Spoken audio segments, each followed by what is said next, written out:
Quick revision की series में हम एक बार फिर से एक टॉपिक लेकर आए जहां से एक क्वेश्चन आना तय है। तो हमारा टॉपिक क्या है? तो हमारा जो टॉपिक है वो है मेंस्ट्रुएशन साइकिल।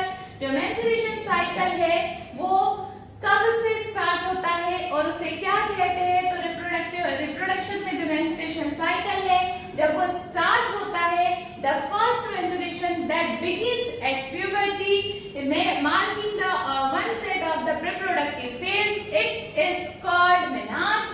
और जब ये रिप्रोडक्टिव ये हमारा जो है खत्म होता है तो इसको हम क्या कहते हैं? तो इसको हम कहते हैं मेनोपॉज। और जो हमारा रिप्रोडक्टिव यानी जो हमारा मेंस्ट्रुएशन साइकिल है उसका ड्यूरेशन भी उतना होता है, तो उसका ड्यूरेशन होता है 28 to 9 डेज तक। अब देखते हैं इसकी कौन कौन सी फेज होती है। तो इसकी 4 फेजेस होती है जो बहुत ध्यान से पढ़ना, क्योंकि अब हम इसके हार्मोन्स भी पढ़ेंगे। तो सबसे पहली होती है मेंस्ट्रुएशन फेज, सेकंड होती है फॉलिकुलर फेज, थर्ड होती है ओव्यूलेशनरी फेज और फोर्थ होती है हमारी ल्यूटिनाइजिंग फेज। तो जो मेंस्ट्रुएशन फेज होता है वो कब से कब तक चलता है? तो एनसीईआरटी के अकॉर्डिंग ये फर्स्ट डे से 5th डे तक चलता है। और इसमें क्या होता है? तो जो एंडोमेट्रियम की वॉल है वो रप्चर होती है और ब्लीडिंग होती है। इसके बाद में जो फॉलिकुलर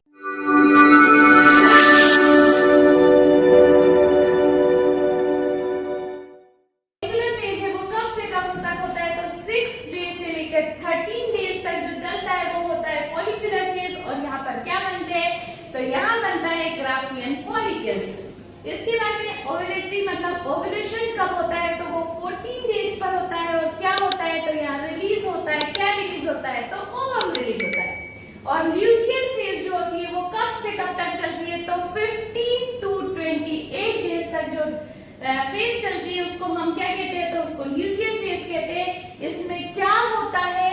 तो यदि फर्टिलाइजेशन हुआ है तो प्रेगनेंसी और इम्प्लांटेशन की तैयारी होती है। सबसे पहले देखते हैं मेंस्ट्रुअल फेज।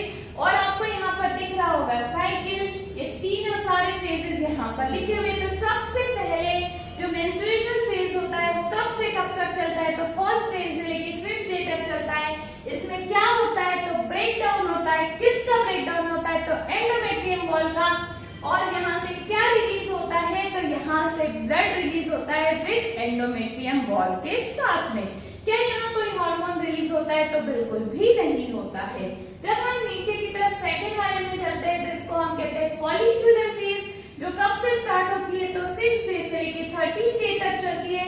इसमें होता क्या है? तो ग्राफियन फॉलिक्यूल्स का फॉर्मेशन होता है।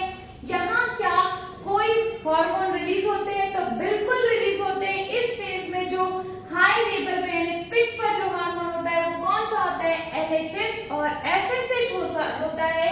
जो कहां से? तो ये प्यूटिटरी हार्मोन होते हैं। और साथ ही साथ में क्या निकलता है? तो एस्ट्रोजन रिलीज होता है। तो हमने देखा जो सेकेंड और इम्पोर्टेंट फेज है वो फॉलिकुलर फेज है। फॉलिकुलर फेज में क्या बन रहा है? तो फॉलिक्यूल्स बन रहे हैं। और फॉलिक्यूल्स बनने के लिए क्या हार्मोन चाहिए? यस, बिल्कुल चाहिए। कौन से चाहिए? तो प्यूटिटरी हार्मोन चाहिए। और प्यूटिटरी हार्मोन में कौन से हार्मोन चाहिए? तो LH और FSH चाहिए। क्या साथ में कोई और हार्मोन भी निकलता है? तो हाँ, बिल्कुल निकलता है, जो होता है एस्ट्रोजन।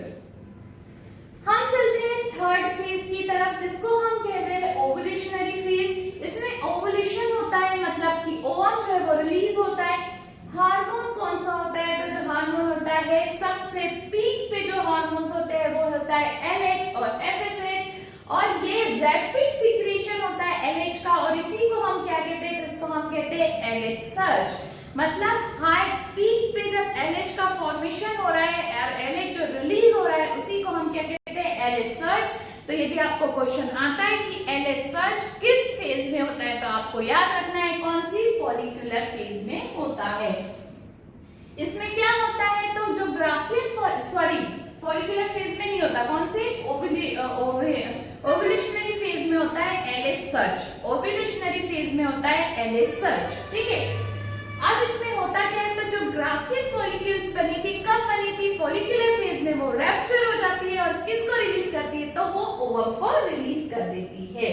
और लास्ट वाली जो हमारी फेज है वो आती है ल्यूटिनाइजिंग फेज। और इस फेज में क्या होता है? तो कार्पस ल्यूटी इनटू जो हमारी ग्राफियन फॉलिकल है वो किसमें ट्रांसफर हो जाती है? तो वो बनाती है कार्पस लूटियम। क्या बिल्कुल होता है। और कौन सा हार्मोन सबसे ज्यादा रिलीज होता है यहाँ पर, तो यहाँ पर होता है प्रोजेस्टेरॉन। अब प्रोजेस्टेरॉन का फंक्शन क्या होता है, तो ये प्रोजेस्टेरॉन जो है वो एंडोमेट्रियम की वॉल की थिकनिंग बढ़ाता है, ताकि यदि फर्टिलाइजेशन हो पाए तो वहां पर हमें क्या करवाना है, इम्प्लांटेशन कराना है। तो इसके लिए तो ये प्रोजेस्टेरॉन यहाँ पर फंक्शन करता है। एक बार ये देखिए ग्राफ, तो यहाँ पर हमें जो दिख रहा है LH सर्च, ये किस डेज पे, मतलब सबसे पीक पर LH कब होता है, तो वो 14 डेज पर होता है। क्या LH 14 डे यानी 15 डे से लेकर 28 डेज तक होता है, तो होता है लेकिन बहुत कम मात्रा में होता है। ठीक है, हम इसको एक बार फिर से फटाफट से रिवाइज करेंगे।